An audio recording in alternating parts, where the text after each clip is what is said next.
Hola, bienvenidos a un nuevo podcast de la MUNI. Córdoba, Subsecretaría de Cultura. El Cabildo de la ciudad fue anfitrión del evento Borges y la ciencia. En esta edición de Ciclos Borgianos estuvieron como invitados Darío Sandrone, doctor en la filosofía de la tecnología, y Carlos Schilling, escritor y periodista cordobés. A través de Zoom participó también Guillermo Martínez, escritor y matemático egresado en Oxford, autor de Borges y la matemática.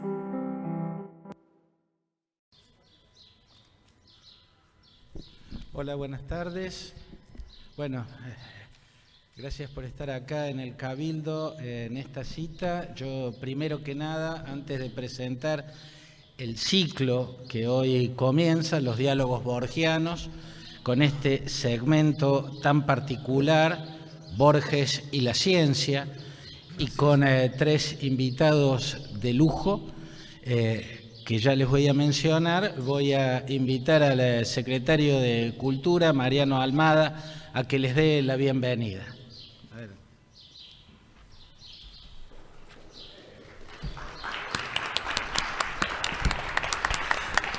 Así es fácil.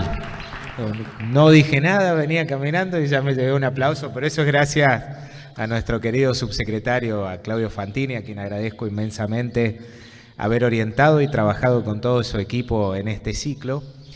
Y cuando me dijo una bienvenida era un desafío y digo, hay que ser, en estos tiempos que corren, dije, mejor escribo algo.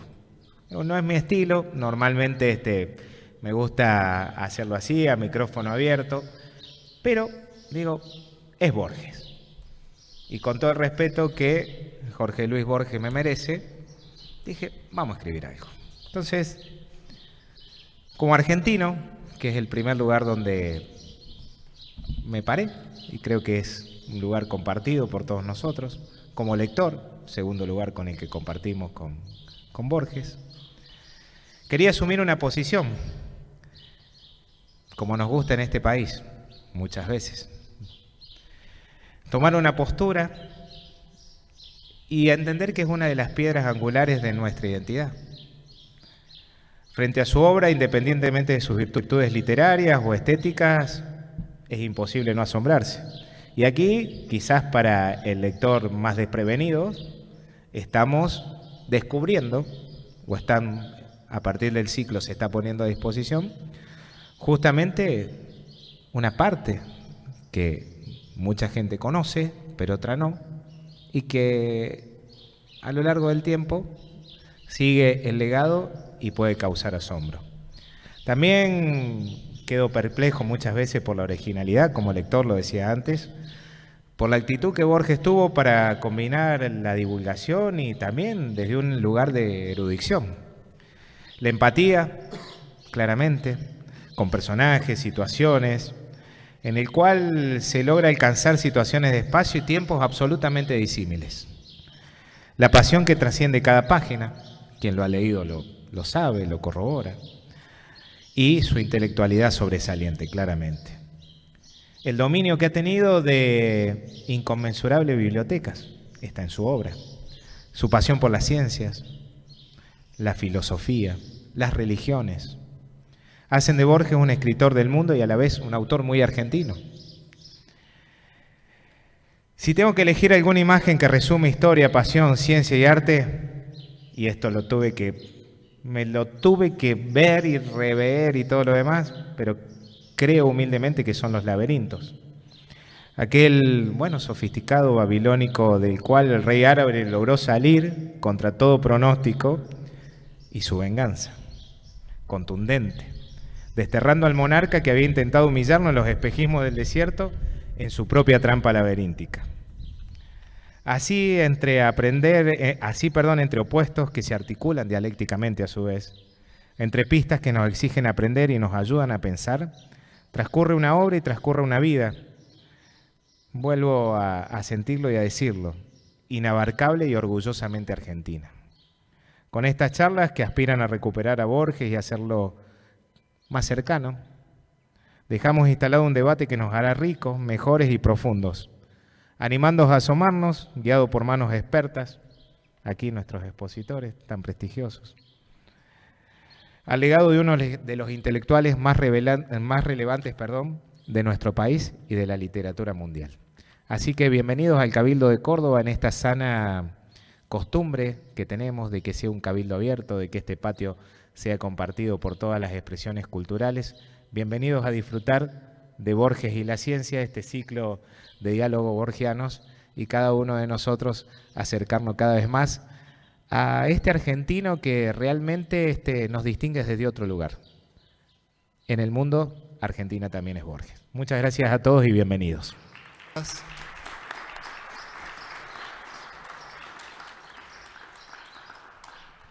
Y así, con las palabras del secretario Mariano Almada, queda abierto el ciclo Diálogos Borgianos, donde habrá otros encuentros y nos encontraremos con Borges y los laberintos recién mencionado, Borges y los espejos, Borges y el pensamiento de Schopenhauer y todas las cosas a las que Borges nos puede llevar. Una de esas dimensiones es la de la ciencia.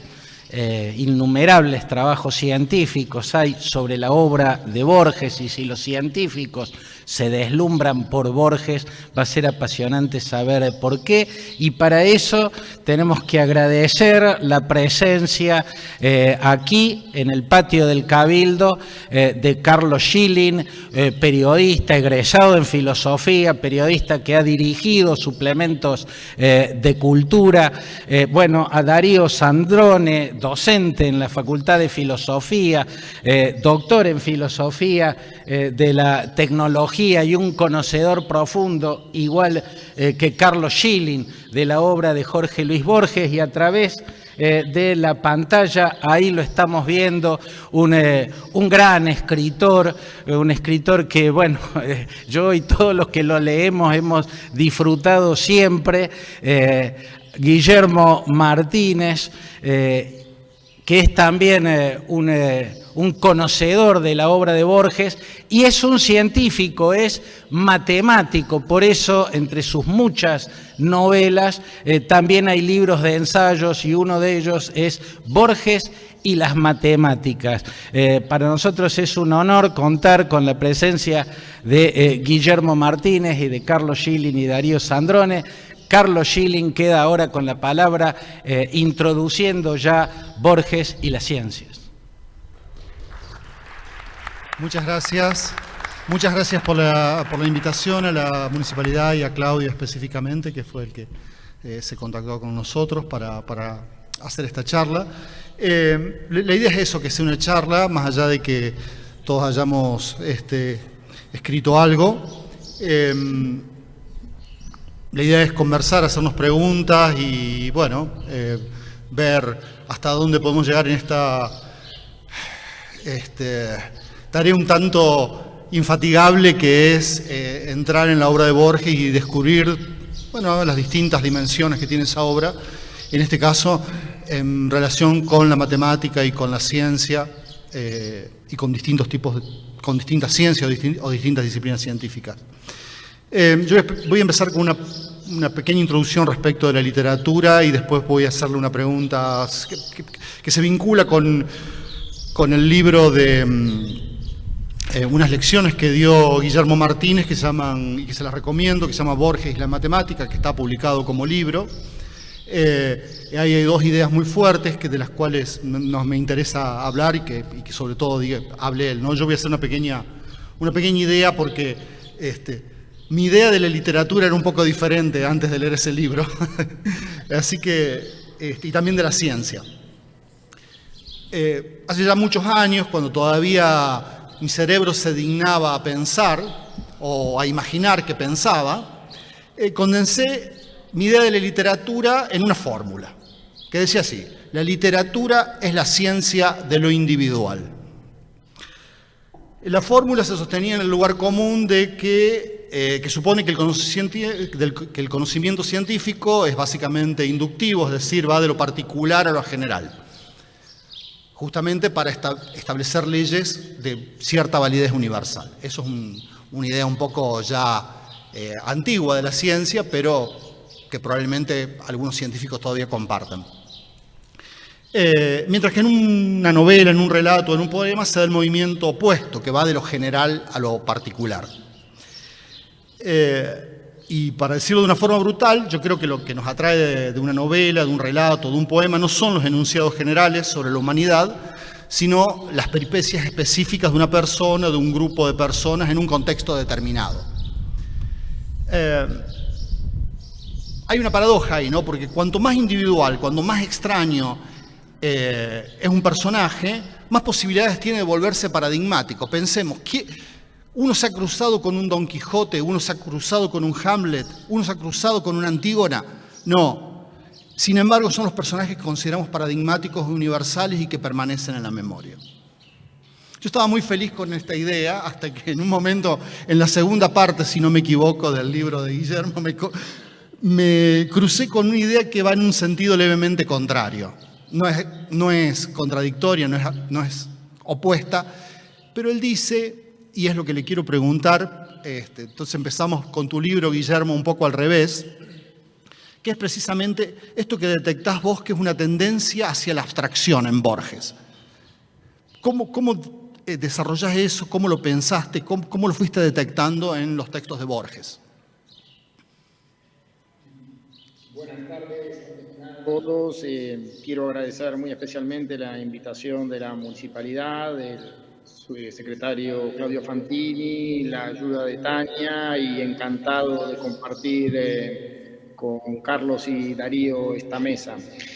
Es muy interesante, me parece, la pregunta que acabas de hacer. En principio, yo también comparto en trazos gruesos esta idea que dijiste, que incluso la desarrolla David Lodge en Conciencia y la novela, de que la novela es de algún modo la búsqueda, la exploración de lo individual, mientras que la ciencia siempre tiende a alguna clase de generalización, ¿cierto? Más aún, los casos que contradicen de algún modo la ley se estudian a veces como patologías o dan lugar a otra clase de teoremas que se ocupan de esos casos particulares, etc.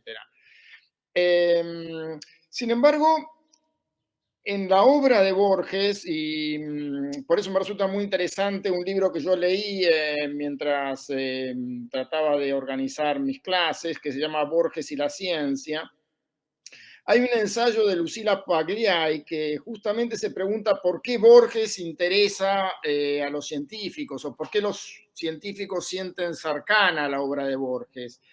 Y ella habla de una matriz ensayística en la obra de Borges, en el sentido de que para Borges pareciera que primero es la idea, primero hay una especie de idea de tipo ensayístico y luego la ficción encarna esa idea, ¿no?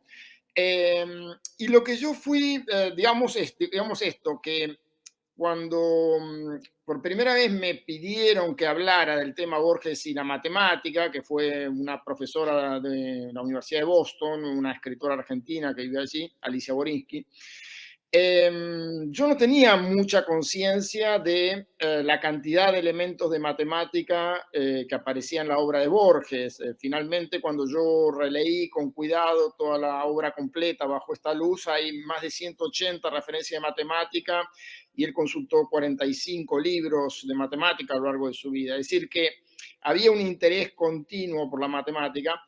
Pero sobre todo lo que más en esta especie de relectura bajo la mirada matemática de la obra de Borges, lo que más me impactó a mí fue notar cómo en muchos de sus cuentos, no en todos, pero en muchos de sus cuentos, él hace una operación que recuerda mucho la operación de los matemáticos cuando parten de una cierta cantidad de ejemplos y tratan de abstraer una propiedad que cumplan todos esos ejemplos para enunciar, digamos, una ley general, ¿no? Un patrón. Por ejemplo, se referían en la introducción, en la presentación que se hizo acá, al pasar alguien se refirió señor Almada, a Historia de dos reyes y dos laberintos. Inicialmente, ese cuento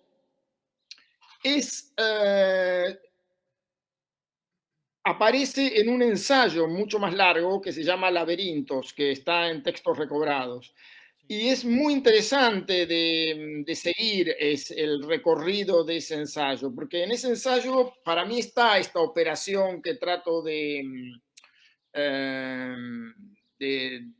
algún modo de caracterizar que hace Borges, ¿no? Es decir, él empieza a hablar de los laberintos, de casos históricos, de laberintos famosos, laberintos en la literatura, el concepto de laberinto que no necesariamente está ligado a una construcción sofisticada, sino que puede deberse a un extravío psicológico. Él dice que con unas copas de más cualquier edificio se transforma en un laberinto, ¿no? Hay ironías.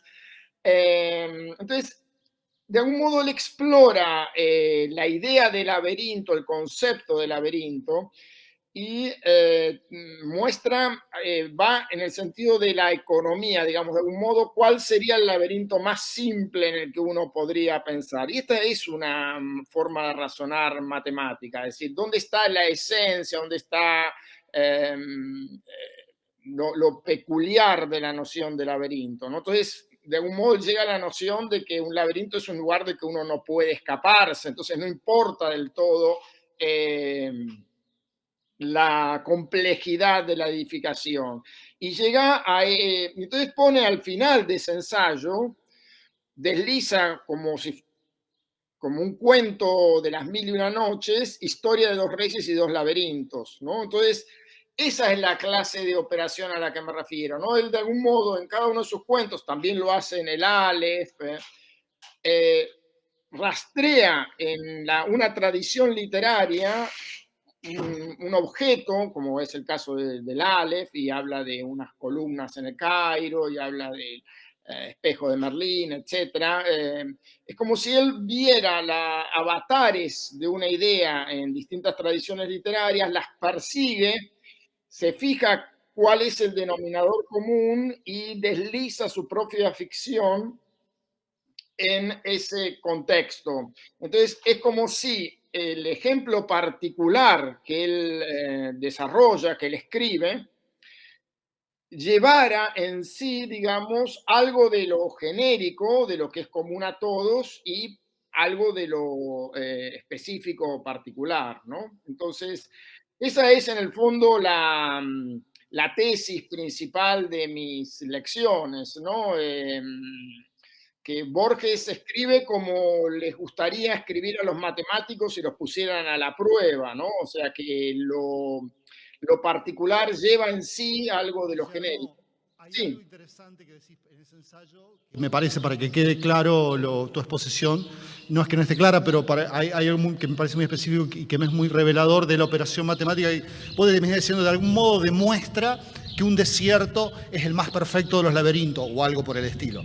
Claro. Esa sería la demostración matemática de Borges. Consigue que esa idea simple, que es el laberinto, que es el desierto, extraerla de esa complejidad del laberinto. Lo opuesto, ¿no? O sea, exactamente. Uno, en principio diría, bueno, ¿qué sería lo opuesto a un laberinto? El desierto, porque el desierto claro. No puede ir a cualquier lado. Bueno, puede ir a cualquier lado, pero es tan vasto que da lo mismo. Ir a cualquier lado siempre va a terminar muerto, es un lugar sin escapatoria.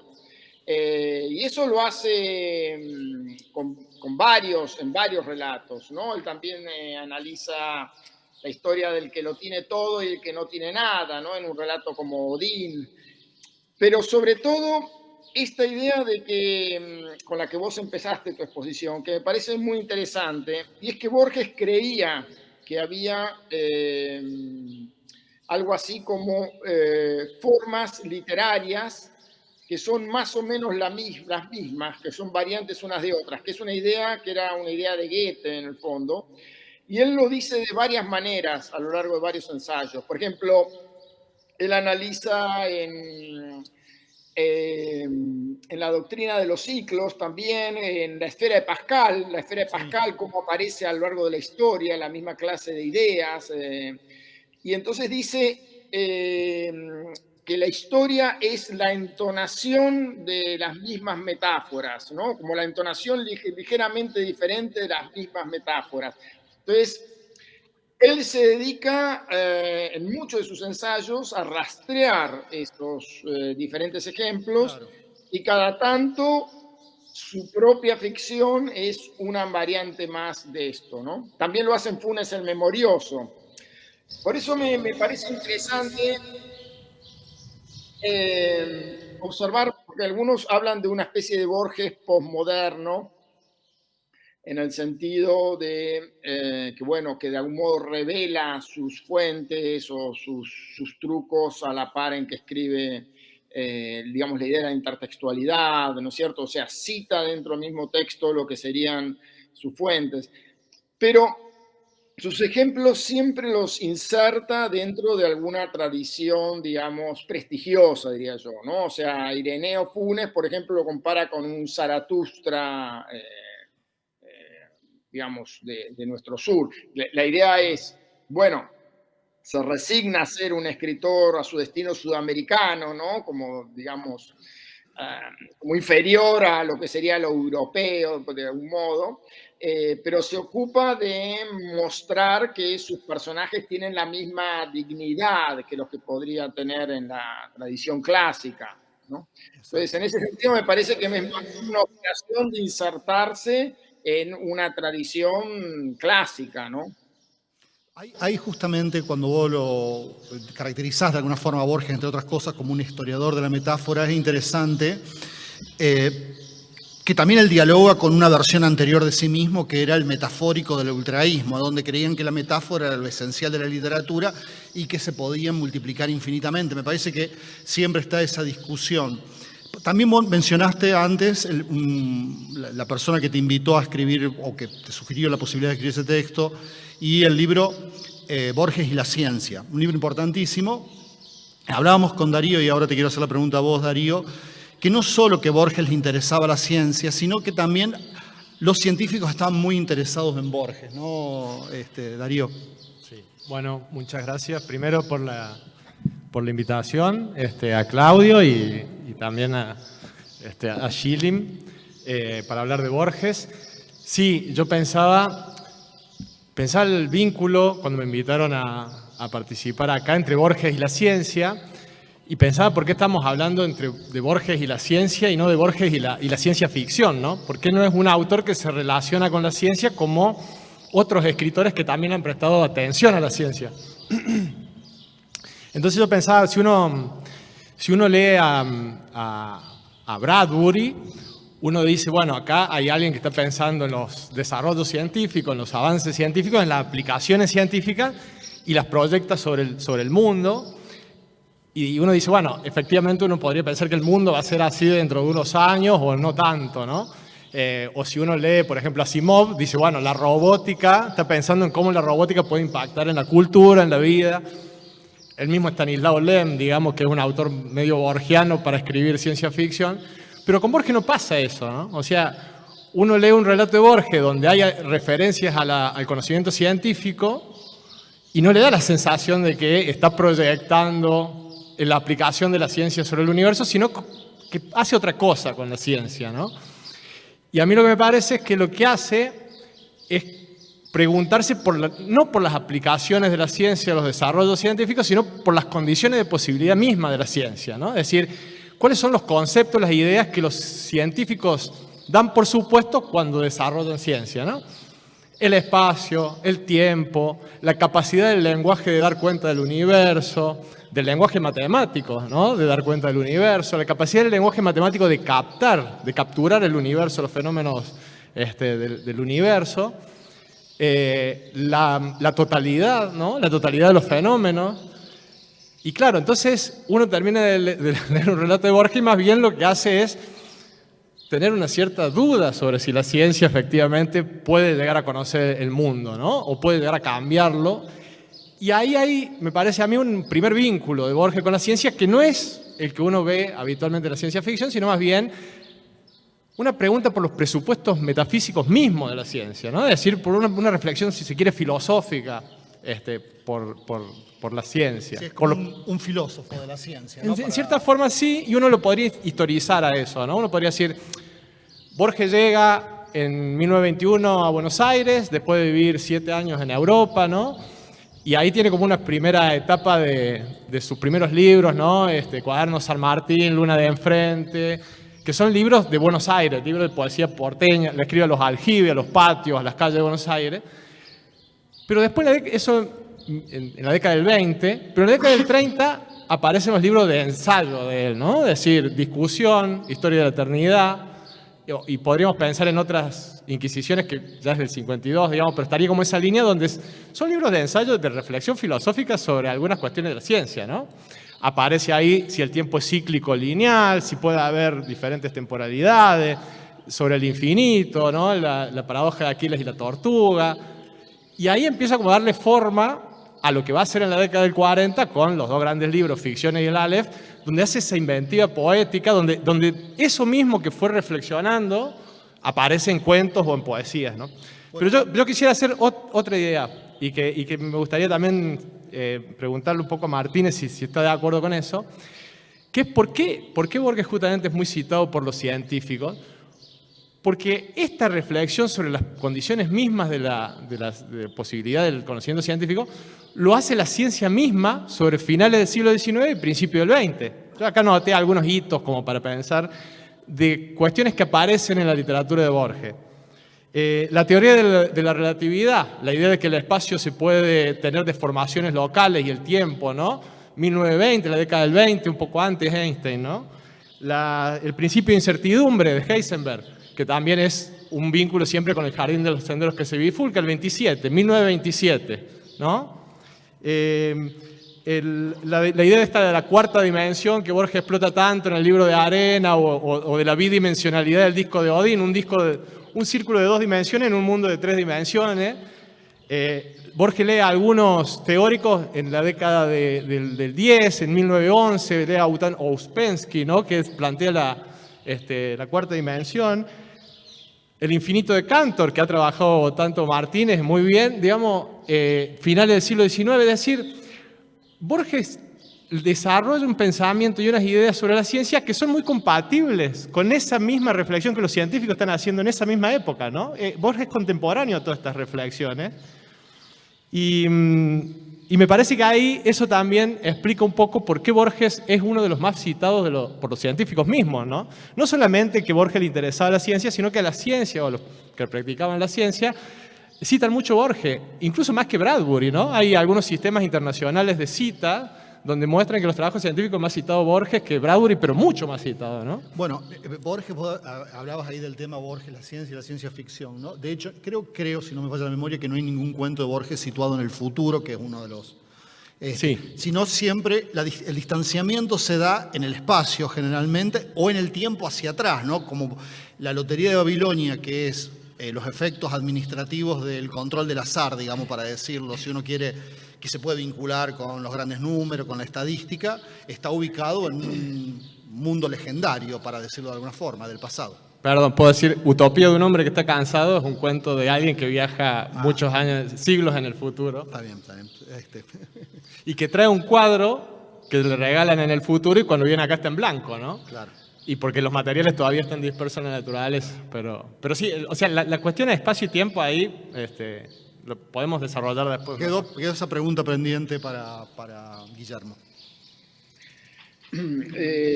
Comparto lo que dice Darío, que en esa época Borges de algún modo estaba muy atento a las ideas de la ciencia y las ideas un poco paradójicas que provenían de la ciencia y que él logró convertir en germen de ficciones. Eso es lo que yo también trato de mostrar en mi libro, que no es solamente que hace una especie de utilización como adorno intelectual, digamos, para sus ficciones, sino que verdaderamente, por ejemplo, en el cuento El Aleph, la esfera que él imagina, que contiene todas las imágenes del universo, hay una asociación con la idea del infinito de Cantor, donde hay una parte que equivale al todo, ¿no? O sea, él lo dice claramente en el cuento, dice, la elección del nombre de mi esfera no es casual, ¿no es cierto?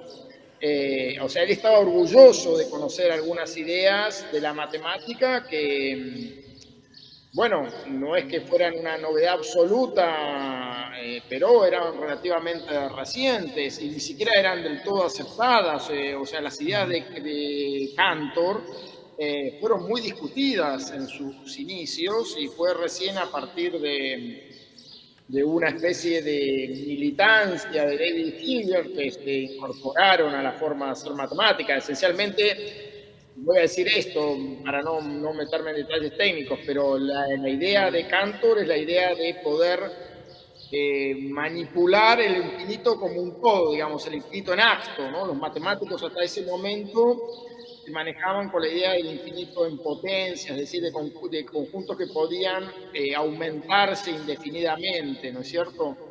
Claro. Pero Cantor tiene una idea, que es la idea esta de las biyecciones, que permiten de algún modo hacer una gradación en los infinitos y mostrar que hay infinitos más copiosos que otros. Todo esto Borges lo sabía, y no solamente lo sabe, sino que da una lección en la doctrina de los ciclos, muestra como los números, como hay tantos números naturales como números impares, ¿no es cierto? O sea, te tiene cierta manipulación, además de haber leído, se anima a sumar una serie infinita, por ejemplo, ¿no? Y la otra cuestión de la que estaba enterado, que esto es interesante de notar, eso tiene que ver con las lecturas de Bertrand Russell, es la discusión sobre los fundamentos que había en los años 20, 30, bueno, a partir de 1900, digamos, de si la matemática se podía reducir a la lógica, ¿no? O sea, él en el prólogo a Matemáticas e Imaginación de Catherine Newman, dice, específicamente dice, Russell escribe que las vastas matemáticas son una vasta tautología, y él no está seguro del todo de si es así, ¿no? Dice, como sea, dice, matemática e imaginación no se contraponen. Pero esa era una discusión muy importante, era la discusión crucial de esa época desde el punto de vista filosófico, de si la matemática finalmente se iba a poder como correr en una computadora o había algo más que quedaba más allá, ¿no? Digamos, de los poderes de demostración de una inteligencia artificial. Y eso después termina con los teoremas de Gödel, que no da la sensación de que Borges lo conociera. Entonces, por eso digo, a mí me da la impresión, pero bueno, esto tendría que chequearlo alguien que siguiera muy de cerca la biblioteca de Borges, me da la impresión de que en algún momento se desligó del avance de las ideas científicas o del desarrollo de las ideas científicas y se quedó con 3 o 4 que son las que yo trato en mi libro, ¿no? Que es la posibilidad de dividir un segmento finito infinitamente, que esa es una idea que aparece en el libro de Arena, la cuestión de la biblioteca total, ¿no es cierto?, de la combinatoria de los lenguajes artificiales y la biblioteca total, en fin, y la idea del infinito que a él le interesaba mucho y que aparece en varios cuentos. Déjenme leer mínimamente cuando él habla de la primera vez que pensó en el infinito, porque es una idea que reaparece en ensayos y en cuentos, ¿no? Él dice, debo mi primera noción del problema del infinito a una gran lata de bizcochos que dio misterio y vértigo a mi niñez. En el costado de ese objeto anormal había una escena japonesa. No recuerdo los niños o guerreros que la formaban, pero sí que en un ángulo de esa imagen, la misma lata de bizcochos reaparecía con la misma figura, y en ella la misma figura, y así, a lo menos en potencia, infinitamente. Es decir, la primera percepción que tiene del infinito, y luego él utiliza esa idea en varios de sus cuentos, por ejemplo, en Las ruinas circulares, lo utiliza en el poema El Golem, ¿no es cierto? Que Dios detrás de Dios, bueno, perdón, en Ajedrez, que Dios detrás de Dios el juego empieza, o en el poema El Golem, ¿no? Que el demiurgo, digamos, logra a duras penas crear un muñeco que barre bastante mal la pieza, y entonces en ese momento se hace la pregunta hacia atrás de tal vez Dios también esté, digamos, de algún modo disgustado con los seres humanos que ha creado, ¿no? Entonces, esa idea de ir hacia atrás eh, aparece en muchos de sus relatos, también un poco en el Aleph, ¿no? Entonces creo yo que son 3 o 4 ideas de matemática con las que él se queda. La otra es la esfera de Pascal, que aparece en ensayos y aparece también como analogía en el Aleph, ¿no? Eh, y creo que a partir de cierto momento deja de interesarse en la ciencia, digamos, contemporánea. Por ejemplo, el principio de Heisenberg no me queda claro si lo conocía. Bueno, Rojo en su libro hace un artículo muy interesante en donde traza un paralelismo entre lo que sería una deriva, digamos, del principio de incertidumbre, que es los mundos posibles, ¿no? Los mundos paralelos, ¿no? Y lo vincula con... Sí, no, pero ahí él lo explica, bueno, en ese caso es muy claro que hubo Claro, que algo Borges así no lo como- conocía. Claro, Uspensky creo que es el que, bueno, no recuerdo quiénes son los que hicieron el artículo de los Many Universes, pero ellos no conocían el cuento de Borges. Cuando publican un preprint del artículo, alguien lo lee y les hace notar el cuento de Borges y entonces luego lo agregan.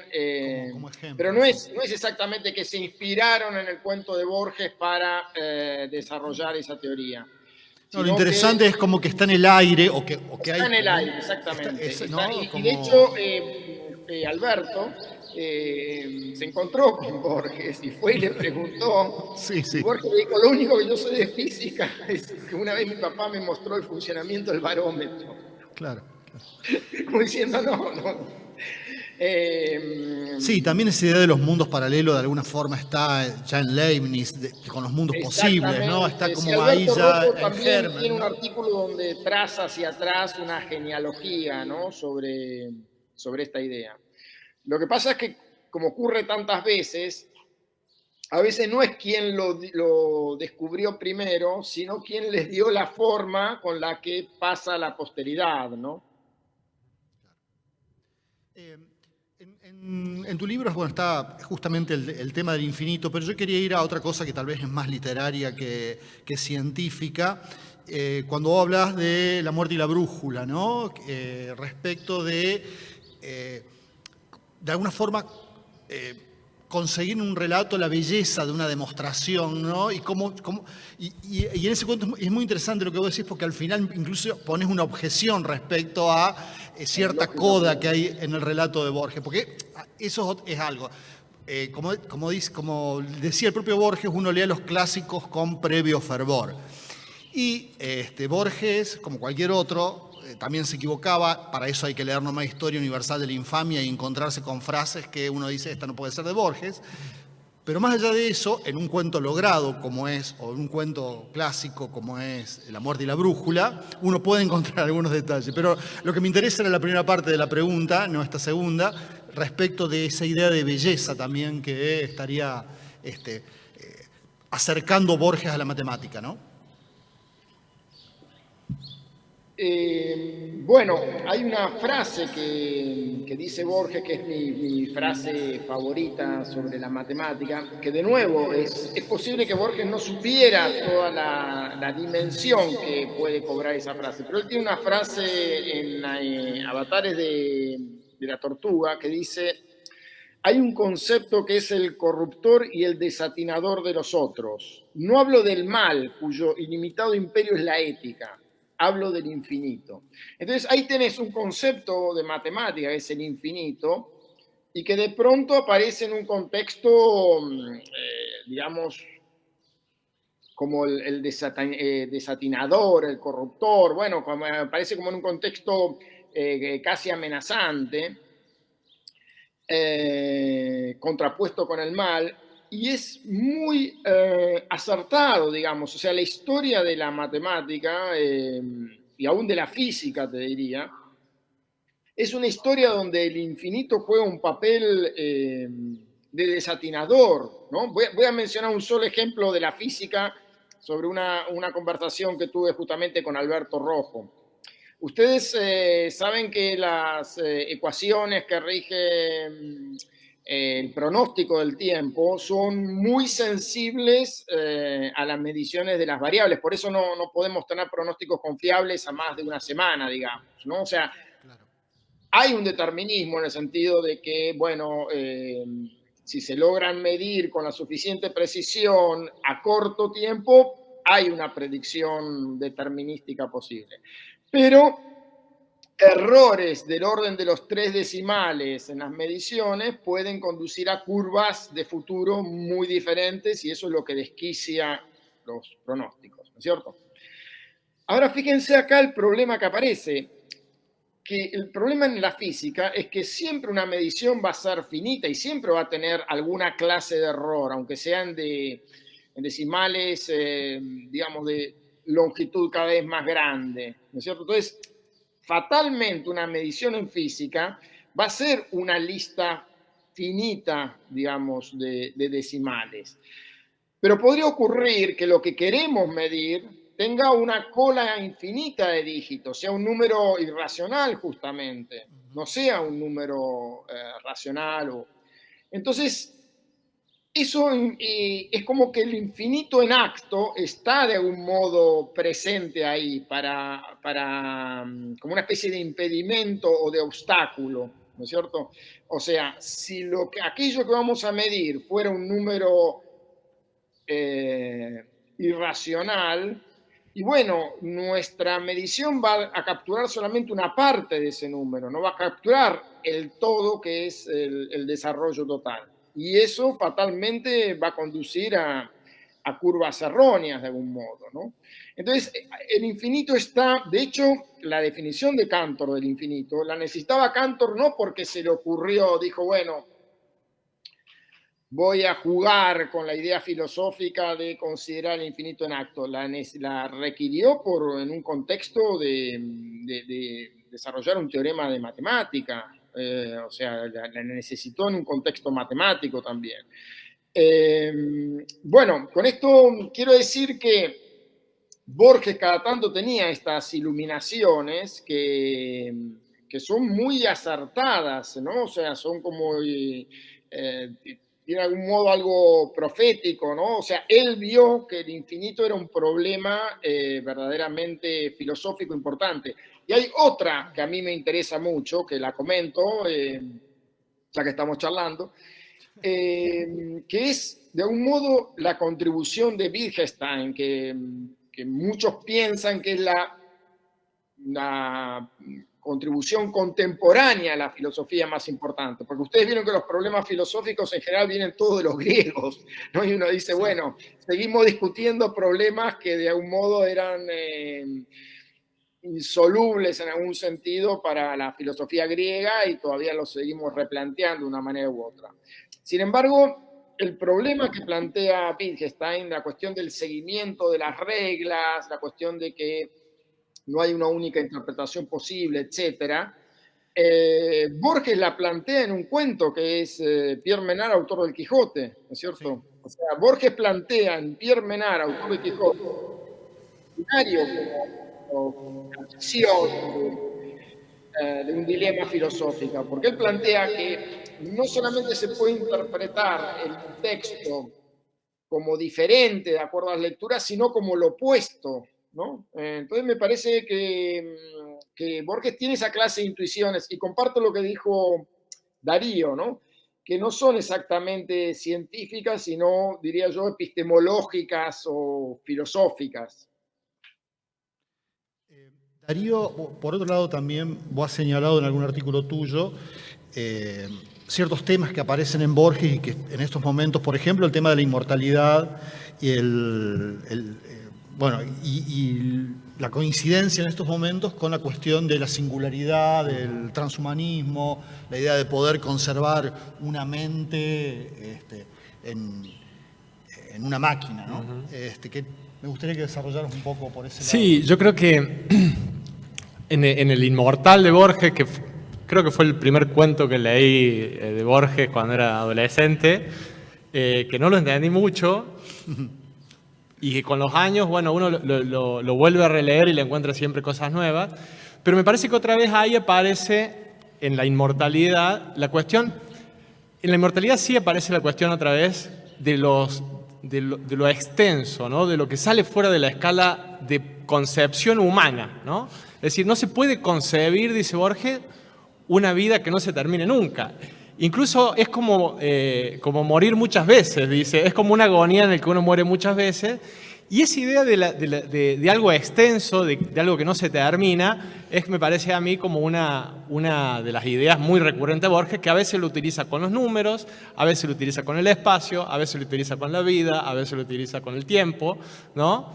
Pero yo quisiera usar esta pregunta para comentar algo que yo encontré, por ejemplo, en los diálogos de Bioy con Borges, ¿no? Donde ustedes saben que Bioy publicó un libro con todos sus diálogos con Borges, y en un momento están hablando de qué es lo que hace un escritor, y Borges le contesta esto en el 13 de enero de 1947. El libro es la sombra de algo que está en la mente del autor y que el autor no conoce claramente. Esa sombra llega a ser y lo otro desaparece. La obra llega a ser lo real y la idea va quedando como un vestigio de la obra, progresivamente más irreal. A mí me parece muy, muy clara esa definición de Borges, que lo debe haber dicho mientras estaban cenando, pero que es extraordinaria. Es decir, yo me imagino hacia Borges, a él se le ocurrió una idea muy difusa de lo que es la eternidad, de lo que es la inmortalidad, de lo que es el infinito, y se ponía a trabajar en un texto, ¿no? Era un artesano, o sea, lo pulía el texto, lo enganchaba, le hacía la carpintería, ¿no? Al texto con las frases esas borgianas, ¿no? Hasta que el texto quedaba muy bonito y reflejaba la idea de la inmortalidad, por ejemplo, en el cuento El Inmortal. Pero no significaba que Borges tuviera claro lo que era la inmortalidad. Es más, quedaba más difuso en su cabeza y más confuso todavía lo que era la inmortalidad, lo que es el infinito. Pero en el texto quedaba bien, digamos, ¿no? Y eso me parece que es extraordinario en Borges como artesano de textos. Sí, y hay ideas que uno los rastrea. Mencionaba recién Guillermo Ouspensky. Borges lee un libro que se llamaba Tertium Orbis, Tertius Organum, donde Ouspensky, que era un místico, escritor ruso, plantea la idea de que puede haber una cuarta dimensión. Y lo mezcla con la conciencia y la vida animal y la vida humana. En una parte del texto, Borges escribe un artículo que se llama, un ensayo que se llama La Cuarta Dimensión, en el 34. Esta etapa del 30 que yo digo que es muy ensayística de Borges. Y menciona este texto y otros más de teóricos de la cuarta dimensión.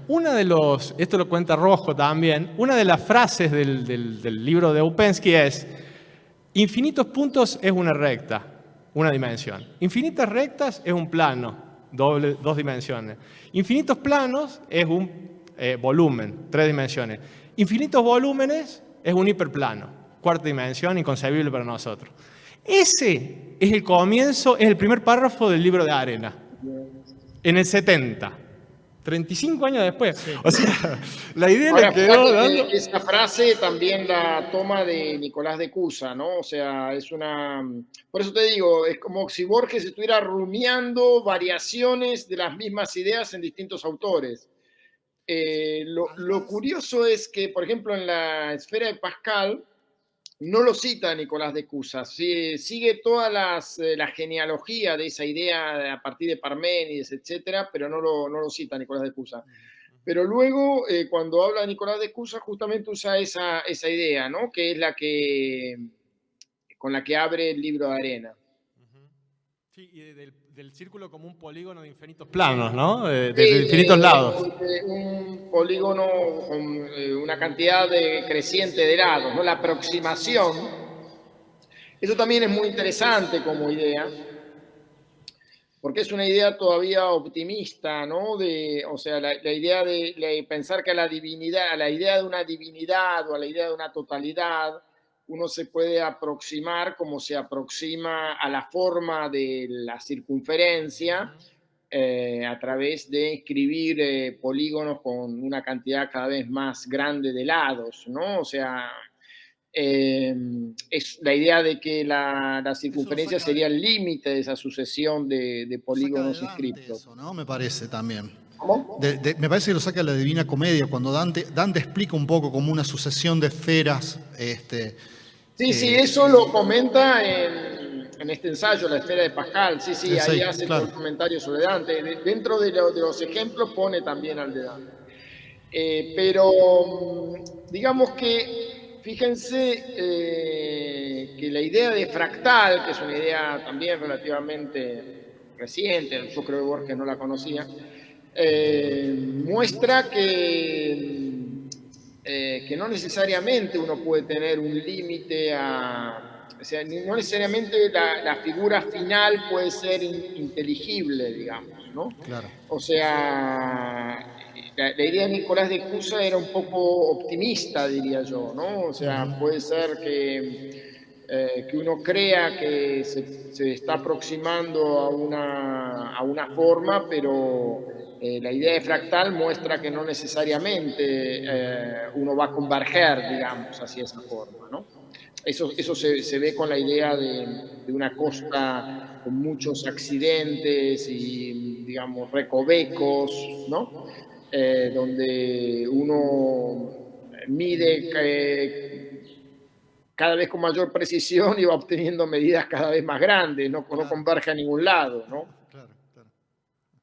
Hay algo interesante también que me parece que acerca a Borges a algo del orden del trabajo científico-filosófico, que es el género que él adopta, que son ficciones, pero que son ficciones especulativas. A mí me llama siempre la atención una operación que él hace cuando escribe sobre Nathaniel Hawthorne, también en otras Inquisiciones, y en un momento va contando un poco la vida de Hawthorne, y en un momento se detiene y glosa completo el relato Wakefield, que es famoso gracias a Borges, de ese hombre que un día abandona la casa y no vuelve durante 20 años, ¿no?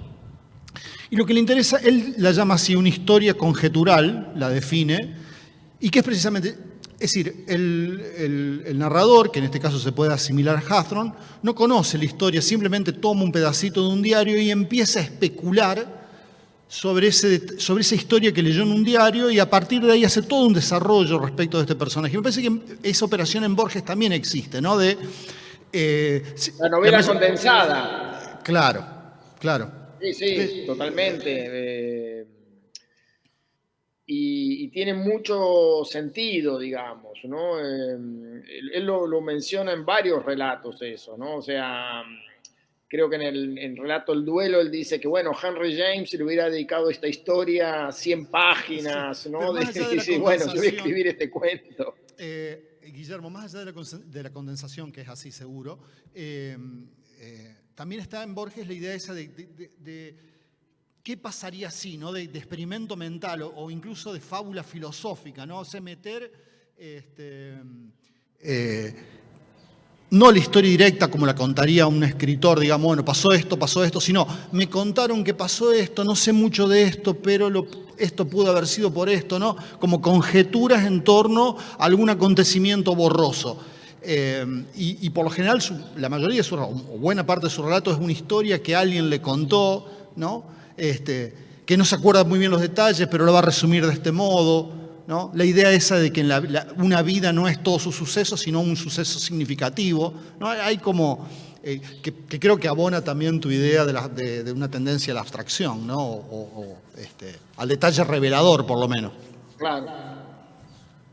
Sí, incluso él tiene él tenía otro amigo que era Mastronardi, que también anotaba, después de conversar con Borges, también hacía algunas anotaciones.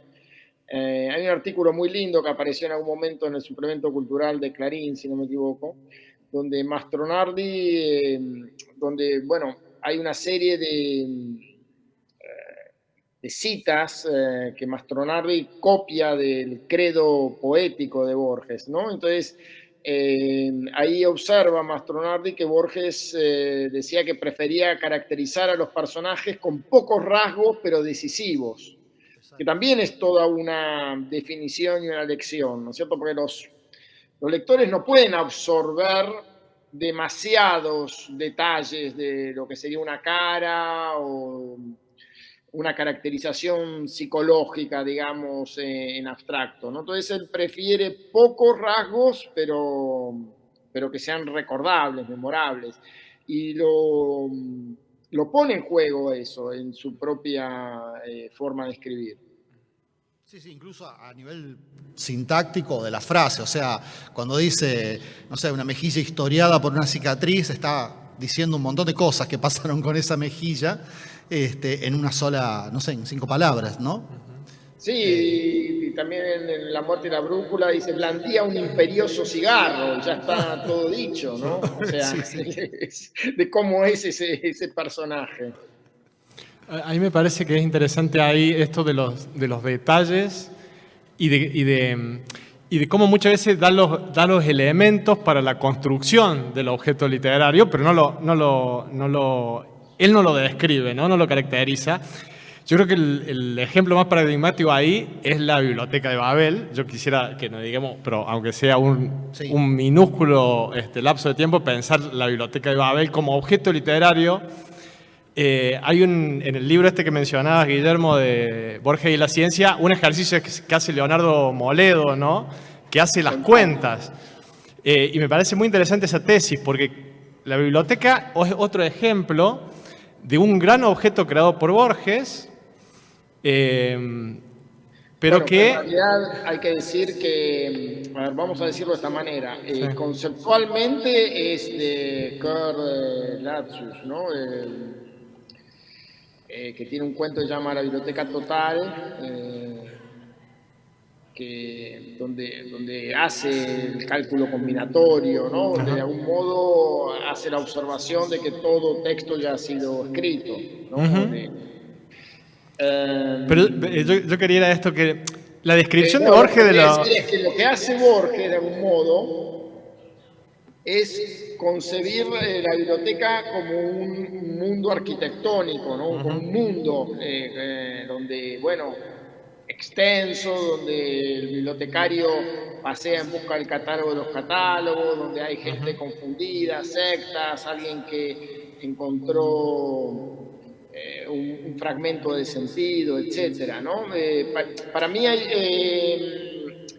la idea que me parece como la parte original de la idea de Borges es algo que en general se suele confundir. No sé si ustedes han notado que se dice que Borges fue una especie de precursor de la idea de Google o de Internet o lo que fuera, porque la Biblioteca de Babel sería la prefiguración de lo que es el mundo de la red de redes, digamos, ¿no? Yo creo que es que nada que ver, es casi lo opuesto, diría. O sea, para mí, el trasfondo filosófico de la Biblioteca de Babel, que después queda mucho más claro con el Libro de Arena. El Libro de Arena no es más que justamente la abstracción en un solo tomo de la Biblioteca de Babel, ¿no es cierto? Y además, él lo preanuncia en el epílogo de la Biblioteca de Babel. Ya está en ese epílogo está contenida la idea que luego fructifica como el cuento Libro de Arena. Pero se dedica con Borges en la Biblioteca de Babel a mostrarnos que casi todo lo que aparece es sin sentido, que hay una especie de rancia imposible, donde se trata de encontrar un libro que tenga un poco más de sentido que los demás. O sea, si uno acepta todas las combinaciones posibles, después cómo hace para, digamos, encontrar aquello que tiene algún sentido en algún idioma, además, ¿no? Entonces, me parece que es una idea como desesperanzadora la de la Biblioteca de Babel. No es la idea de, bueno, tenemos un lugar donde están todos los libros, que sería Internet, sería todo aquello que tiene un sentido humano, por lo menos, ¿no? En la biblioteca de Babel, como está todo, aquello que tiene sentido es una pequeñísima fracción. Y sobre eso construye Borges su relato. Yo pensaba que además él da algunos números, ¿no? Él dice, bueno, la biblioteca es una cosa descomunal, pero hay una combinatoria de elementos simples, ¿no? 22 letras, coma, punto y espacio. 25 caracteres. Cada libro tiene 40 renglones, cada renglón tiene 80 caracteres, cada libro tiene 410 páginas, cada anaquel tiene 32 libros, cada muro tiene 5 anaqueles, y es simple, digamos, los axiomas de la biblioteca. Sí, Después uno empieza a hacer los cálculos. Me gusta lo que hace Moledo porque él dice, bueno, se pueden hacer los cálculos, y él llega a que la totalidad de los libros sería 1 seguido de algunos ceros, ¿no? ¿De cuántos ceros? 1.836.800 ceros. Es decir, con un poco de paciencia, alguna persona podría anotar ese número, le llevaría un par de años, digamos, pero podría anotarlo. Ahora, hace algo interesante Moledo en ese texto que a mí me fascinó, que él dice, hace una estimación de qué dicen los científicos de cuántos átomos hay en el universo, ¿no? Gran parte del universo es vacío, ¿no? Entonces no hay átomos, pero se estima que habría algo así como 1 seguido de 100.000 ceros. Quiere decir que si pusiéramos un libro adentro de cada átomo del universo, dice Moledo, no llegaría a estar ni 1.000.000.000.000% del total de los libros adentro de cada átomo. La idea, que para mí me parece fascinante, es que Borges no es que describe una biblioteca que no es infinita. O sea, tiene un límite. Lo que pasa es que es tan enorme que no podemos conceptualizarlo. Que construye una biblioteca, un objeto literario, finalmente, pero no es que la describe, la construye, o sea, da los elementos matemáticos para que uno pudiera generarla, ¿no? Es decir, la construye, estamos hablando de Borges, la ciencia. Hay incluso un programa que no me digas. Hay un programa donde uno puede encontrar, por ejemplo, pones tu nombre y te dice en qué anaquel estaría de la biblioteca, ¿no? Hay y te muestra como si fueran, ¿no?, los símbolos, y te aparece es como el programa ese de los monos que escriben y teclean. Claro. Es un programa similar. Eso está hecho. De todas maneras, yo ahí tengo una especie de diferencia también, no sé cómo llamarlo a esto, pero voy a hacer la siguiente observación.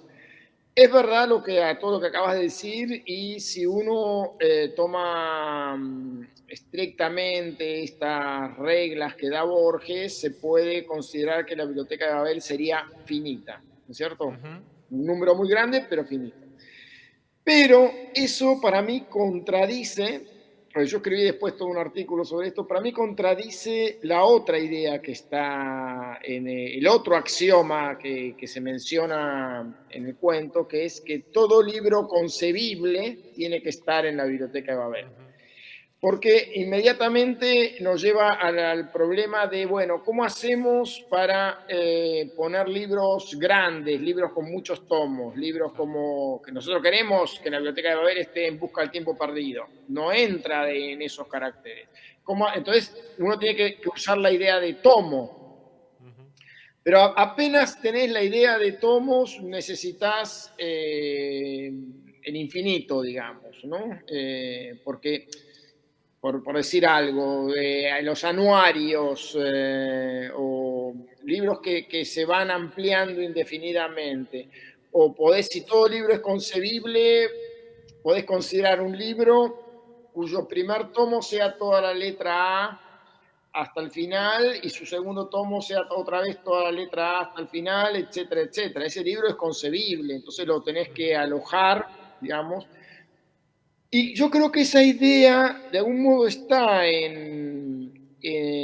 marcada dentro del cuento por un comentario que hace Borges al pasar, y que me parece que nadie reparó demasiado en ese comentario, que es la cuestión de las letras en el dorso, ¿no? Habla de unas letras misteriosas que hay en el dorso, que para mí esas letras marcan la idea de tomo, que es una idea muy típica de un bibliotecario, ¿no? Que hay libros grandes que no hay más remedio que ponerlos en tomos. Entonces, a mí me parece que se contradice. O sea, si admitimos que la biblioteca es finita, no todo libro concebible está en la biblioteca. Si admitimos que todo libro concebible tiene que estar en la biblioteca, que me parece que es la idea que está por detrás de todo el cuento, entonces necesitamos extender indefinidamente la posibilidad de obtener libros por tomos, ¿no? Y eso lleva a que la totalidad tenga que ser infinito de los libros. Bueno, esta es una discusión complicada, ¿no? Sí, sí. Aparte está el límite de que los libros tienen 410 páginas, ¿no? Es decir, ahí parece haber como hay libros que van a tener menos y más, pero... necesitas los tomos para muchos libros. Este texto está dentro del libro Borges y la matemática de Guillermo, en donde precisamente en el primer artículo, me parece, o en la primera lección, aparece desarrollada esta idea, si mal no recuerdo, ¿no, Guillermo? Bueno, esto que acabas de mencionar respecto... Como no quise que se declarara la Tercera Guerra Mundial por este tema, yo imaginé una biblioteca un poco más amplia, ¿no? O sea, que unas condiciones de creación de la biblioteca que contemplara todos los alfabetos posibles, es decir, imagino un alfabeto que sea numerable, que eso permite poner todos los alfabetos conocidos y símbolos que puedan aparecer de lenguajes extraterrestres, nuevos símbolos que queremos poner, como arroba o lo que fuera. Y a partir de ahí, lo que se puede hacer a partir de ahí es algo que es infinito numerable, ¿no? Pero es infinito. Ahí también puedo preguntar yo. En el libro tuyo vos señalás esta idea porque claro, el libro de arena, entre la primera página y la segunda brotaban infinitas páginas y aparece como la idea de que no se podrían enumerar esas páginas porque son infinitas, pero vos usás la diagonal de Cantor, ¿no? No sé si es muy técnico claro, por ahí para explicarlo, para decir para que mí, efectivamente se podría... El ejemplo más claro, digamos, de una idea matemática encarnada en una ficción es para mí el libro de arena. Para mí, claramente la tapa sería el 0, la contratapa sería el 1 y las hojas son las hojas son los números fraccionarios entre 0 y 1, entre 2 siempre hay 1, que es una idea que Borges también toca en muchos ensayos y cuentos, el bastón de Hanoi, ¿no? Él estaba orgulloso de algunos conocimientos matemáticos que tenía, entonces se burlaba de la gente que cree que un segmento finito no se puede subdividir infinitamente, por ejemplo, ¿no? En uno de sus ensayos. Y esta es la idea, ¿no? del libro de arena, que no hay un primer número fraccionario. Y de nuevo ahí es interesante el tema de por qué es angustioso el libro de arena, ¿no? ¿Por qué la gente se quiere desprender de él? Porque no está la idea de lectura, de pasar una página e ir a la siguiente. Vos encontrás una página que corresponde a algún libro y luego la otra página que puedas tomar ya no tiene ninguna continuidad de sentido con la anterior. Es decir, tomando páginas al azar no tenés ninguna posibilidad de dar sentido otra vez, ¿no? Pero sí se pueden numerar usando justamente los números fraccionarios, son numerables, usando el recorrido de Cantor, que es algo que se aprende, digamos, en un curso de primer año de la facultad. No estoy seguro de que Borges supiera esto, pero se podrían numerar las páginas.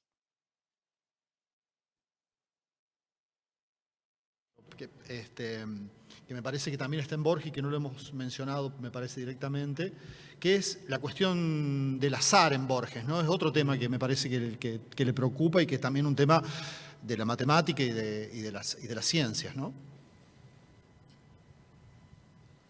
Bueno, tiene ese cuento La Lotería de Babilonia. Sí, claro. Sí. Yo muchas veces, desde que tengo Twitter, estoy tratando de que reemplacemos la justicia argentina por la Lotería de Babilonia. Cada tanto acertarían algo. Se supone que una de las primeras aplicaciones de la teoría de los grandes números es precisamente la justicia, ¿no? La conformación de los de los tribunales, la conformación de las Cortes Supremas, ¿no? Precisamente. Y Borges medio que lo desliza. En su relato, si no me equivoco, dice por ahí, a ver si lo tengo. No lo voy a encontrar. Yo ahí me parece que hay una de las cosas por las cuales también a Borges, que yo comparto lo que decías vos, Guillermo, recién, muchas veces no podemos garantizar que él conocía algunas ideas de la ciencia cuando las escribía, pero sí es curioso que cuando esos mismos científicos se encuentran en Borges, reconocen a lo mejor algún eco de esa idea en su literatura y se lo suele vincular siempre con la física cuántica, ¿no? Con el principio de indeterminación. Y a mí me parece que aparecen dos ideas del azar ahí que son complementarias o excluyentes, habría que ver desde dónde uno se para hablar. En la doctrina de los ciclos, él pone, digamos, hace el roce, digamos, lo llama así, ¿no? Del juego de Nietzsche con el roce del azar. ¿No? Pero digo, la idea de un azar epistemológico, es decir, el mundo es determinado, hay reglas mecánicas inamovibles, y lo que nos parece azaroso es porque somos muy limitados nosotros o nuestro sistema cognitivo es muy limitado, entonces vemos como azar lo que en realidad no lo es, sino que es la medida de nuestra ignorancia, ¿no? Sí, pero después lo que dice la física, la mecánica cuántica, por eso del 27, del principio de Heisenberg, es que el azar es mismo constitutivo de la materia, ¿no? Y eso es el jardín de los senderos que se bifurcan. No es que desconocemos los caminos por los cuales, sino que los caminos se fijan cuando alguien lo observa, cuando alguien de alguna manera recuerda alguna cosa. Otro cuento para mí extraordinario es La otra muerte, ¿no? Donde sucedió algo y después con los años las personas empiezan a recordar que sucedió otra cosa y finalmente uno no sabe si lo que sucedió es lo que recuerdan las personas o efectivamente ocurrió algo en la realidad, ¿no? Y efectivamente puede haber un azar ontológico, es decir, las partículas se mueven azarosamente, las partículas incluso superpuestamente, ¿no? Esta idea de Heisenberg de que estado superpuesto en las partículas subatómicas, llevado al mundo borgiano, están ocurriendo todos los universos al mismo tiempo. Y que solamente cuando observamos uno, recordamos uno, se fija uno, pero que esos universos paralelos en los que conviven todos, ¿no? También se vinculan de manera azarosa entre ellos. El azar no es la medida de nuestra ignorancia, sino que es la constitución del universo mismo, ¿no? Claro. Y ese pasito ahí me parece que el que Borges coquetea con eso, ¿no? No es que ignoramos la mecánica del mundo, sino que no hay una mecánica del mundo, ¿no? Igualmente yo creo que Borges no sabía sobre esto, ¿no? Luego coinciden algunos de los enunciados científicos contemporáneos con ideas de él, ¿no? Pero... Lo cual es más meritorio aún para Borges, ¿no? Que llega a las mismas ideas sin conocer esos desarrollos. Sí. Pero también vos querías leer un autor, hay un autor que escribió un texto sobre Borges y el azar, que se llama Carlos Gilling, por ahí, no sé si... No, lo que quería decir es que en un momento Borges habla ahí en la Lotería de Babilonia de que hay especulaciones jurídicos-matemáticas, por eso digo que me parece que algo manejaba de la cuestión de los grandes números, que intensifican el azar, ¿no? Eso dice de pasada Borges en ese relato, era lo que quería mencionar respecto de la Lotería de Babilonia. Me parece que... pensé que se había trabado el video de Guillermo. Ahí sí. Perdón, dale, Guillermo. No, se me congeló la imagen por un momento. Perdí la conexión, disculpen. Yo pensaba que ahí justamente qué conocimientos científicos tenía Borges en el texto de los ciclos, ¿no? Que, bueno, evalúa la tesis nietzscheana de que el tiempo puede volver eternamente a repetirse, ¿no? Porque el análisis es si hay átomos finitos en el mundo, esa combinación en algún momento va a volver a repetirse. Y él habla de Rutherford, ¿no? De un químico del que planteó, todo lo hemos visto en la secundaria, el que plantea el modelo matemático del centro con los electrones que se mueven, ¿no? Y por ejemplo, eso conocí y lo cita. Y después menciona ahí la segunda ley de la termodinámica, con lo cual refuta a Nietzsche, ¿no? Dice, bueno, efectivamente, más bien los átomos tienden a desordenarse, no a repetirse. Si uno prende el calefactor en su casa, no queda caliente el aire cerca del calefactor y frío la otra pared, sino que en algún momento todo se equilibra, ¿no? Se estabiliza, sí. Y posiblemente el universo no se vuelva a repetir, sino que dice un momento, quedará tibio y muerto, ¿no? Es decir, se irá apagando. Y usa la segunda ley de la termodinámica, de la física, para refutar a Nietzsche, que es un filósofo. Hace unos juegos, unos malabares ahí, que es la cabeza borgiana, ¿no?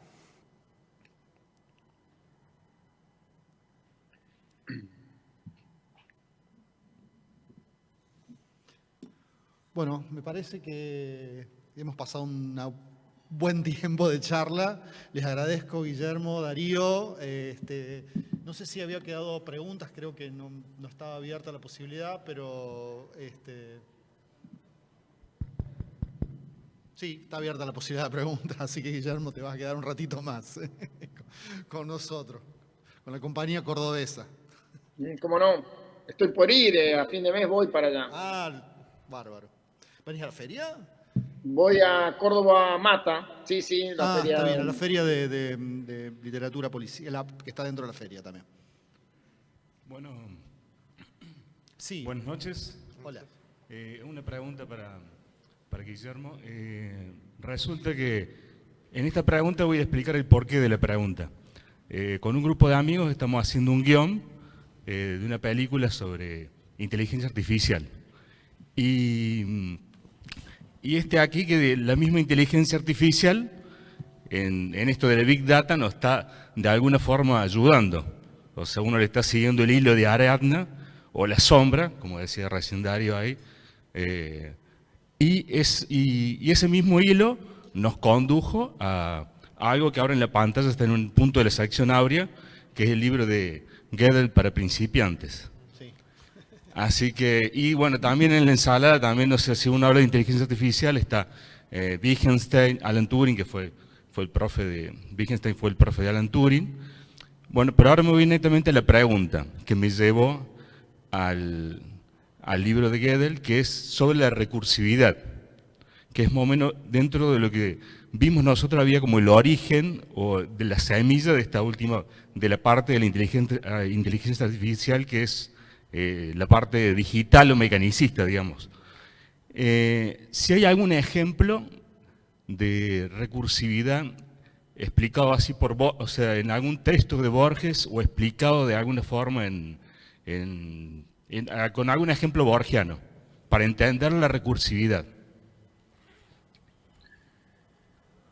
Bueno, me parece que la idea de recursividad está, por ejemplo, en el Aleph, cuando dice, vi en el Aleph la tierra, y en la tierra el Aleph, y en el Aleph otra vez la tierra, o esto que decíamos de poema del ajedrez, ¿no? También hay una idea recursiva ahí, ¿no? O sea, nosotros tenemos que los jugadores mueven la pieza y detrás de los jugadores está Dios, que es el que de algún modo sería el que, ¿no? Entonces eso también es una especie de procedimiento recursivo hacia atrás, ¿no? ¿Qué Dios detrás de Dios el juego empieza? Hay un encadenamiento infinito hacia atrás.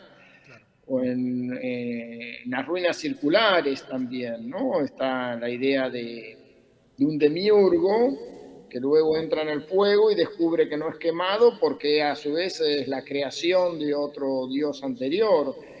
Bueno, esas son todas ideas recursivas. Muy rico, me queda como tarea para repasarlas, porque son ejemplos muy importantes. Gracias. Hay una pregunta más. Sí, gracias. Gracias por su entrega también y cómo uno aprende. Bueno, es difícil definir a Sócrates, a Borges. También a Sócrates. Pero me tomo justamente del diálogo de la ciencia, del Teetetes, cuando definen la ciencia, al último del libro, justamente acá lo tengo, que dice, la ciencia es primeramente la imagen del pensamiento expresada por la palabra. Segundo, la determinación de un todo por sus partes, que es, supongo yo, lo que hacen ustedes analizando toda la obra completa que es tan vasta de Borges. Y el tercero, ¿cuál es? Le dice Teetetes, según tú. Y Sócrates le contesta, y acá va a venir la pregunta. Le dice, el mismo que muchos otros designan como yo. Ese como yo, ahí empezamos a tratar de definir a Borges, porque dice, consiste en poder decir en qué la cosa acerca de que se nos interroga difiere de todas las demás. Después da el ejemplo que el sol, el más brillante, porque partamos que la ciencia dice es un juicio verdadero acompañado de explicación. Entonces la explicación del sol, que es el más brillante de todos los planetas que giran en el universo, que giran alrededor de la Tierra. Bueno, ese es el ejemplo que da. Acá trato de elaborar la pregunta. Ese como yo es un yo devenido de un tercer lugar de definición. Es casi como una partícula del Sol. Y ese yo lo supongo que es un pensamiento diferente. Ese pensamiento diferente es tratar de definir a Borges. Es decir, mantener un pensamiento diferente, ahí está la esencia del yo. Porque siempre dice también que la ciencia deja un espacio metafísico. Siempre nos va a dejar un espacio metafísico. No lo va a explicar todo, ni lo va a deducir todo la ciencia. Solamente ese yo que ya estamos a la altura del ser. Entonces, todo esto lo digo por una frase de una poesía de Borges, que no recuerdo bien, dice, me guía mi espejo. Entonces, ese concepto de espejo, cómo lo trabaja él, que es una igualdad en sí misma, el espejo. Bueno, desde esa igualdad es metafísica, porque al decir mi espejo está diciendo a todos nosotros, está diciendo su rostro, ¿te das cuenta?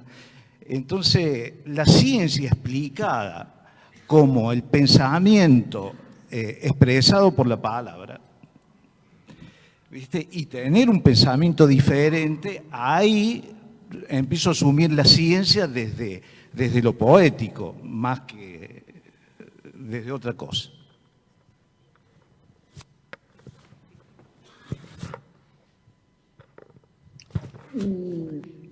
Bueno, no sé exactamente cuál era la pregunta, pero diría que yo soy un poco escéptico respecto de la cuestión de las esencias. Sobre esto justamente trabajó mucho Wittgenstein, que de algún modo dedicó toda la primera parte de su vida al Tractatus en la búsqueda de las esencias y del lenguaje, etc. Y luego viró un poco a esto de lo que sería el uso, las interpretaciones, la dificultad de justamente de poder coincidir en las diferentes interpretaciones.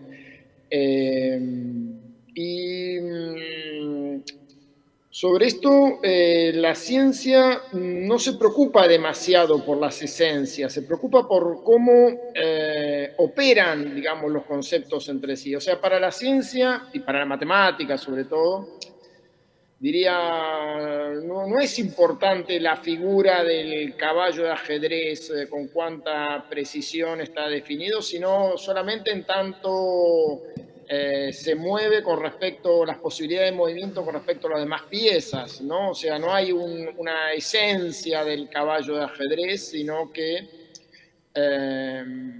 puede llamarlo de cualquier otro modo. Esto se ve mucho en matemática, que uno caracteriza funciones de diferentes maneras y después lo único que trata de ver es si las estructuras son isomorfas, digamos, ¿no? O sea, para un matemático, famosamente, un topólogo, una rosquilla, digamos, es lo mismo que una taza de café, ¿no? En el sentido de que las dos tienen un agujero. Se estudian las deformaciones continuas y entonces eso permite identificar cosas que parecían muy diferentes en cuanto a su naturaleza. Y la ciencia tiene algo de eso, de despreocuparse volvemos al principio de la charla, ¿no? Despreocuparse de lo estrictamente específico y aparente de las cosas para estudiar más bien el funcionamiento entre sí de las cosas. Eso es lo que podría decir. Gracias, Guillermo. ¿Darío? No, que pensaba, no sé si va al sentido de tu pregunta, pero pensaba, me hiciste acordar algo que también tenía ganas de decir, que era que una de las consecuencias de esta revolución conceptual de la ciencia final del siglo XIX, principio del XX, es la inclusión del observador en lo que uno observa. Y esta idea de que, claro, si la realidad es indeterminada y cuando yo lo observo queda determinada, lo que estoy observando es mi observación ahí, ¿no? Claro. Y esa idea de que alguien mira algo y finalmente termina viendo su rostro es una idea con la que coquetea mucho Borges. Y el espejo, ¿no? Lo que vos decías, y me hiciste acordar que lo había anotado para leerlo, si me permiten, es muy cortito, el epílogo del Hacedor, de 1960, ¿no? Un hombre se propone la tarea de dibujar el mundo. A lo largo de los años, puebla un espacio con imágenes de provincias, de reinos, de montañas, de bahías, de mares, de islas, de peces, de habitaciones, de instrumentos, de astros, de caballos y de personas. Poco antes de morir, descubre que ese paciente laberinto de líneas traza la imagen de su cara. Esa idea es otra de las metáforas que Borges juega todo el tiempo, de que alguien mirando mucho para estudiar algo termina viéndose a sí mismo, y es una idea que tiene un dejo a la mecánica cuántica o a la física cuántica también, ¿no? Así que no sé si venía ahí, pero es una buena excusa para leer este párrafo. Vamos a terminar como los malos poemas, con puntos suspensivos. Muchísimas gracias, Guillermo. Te espero que nos veamos cuando vengas de nuevo a Córdoba. Muchísimas gracias, claro. Darío. Creo que fue interesante. Y bueno, siempre Borges es una oportunidad para hablar. Muchísimas gracias. Muchas gracias, Guillermo. Gracias a ustedes. Muchas gracias, Ron.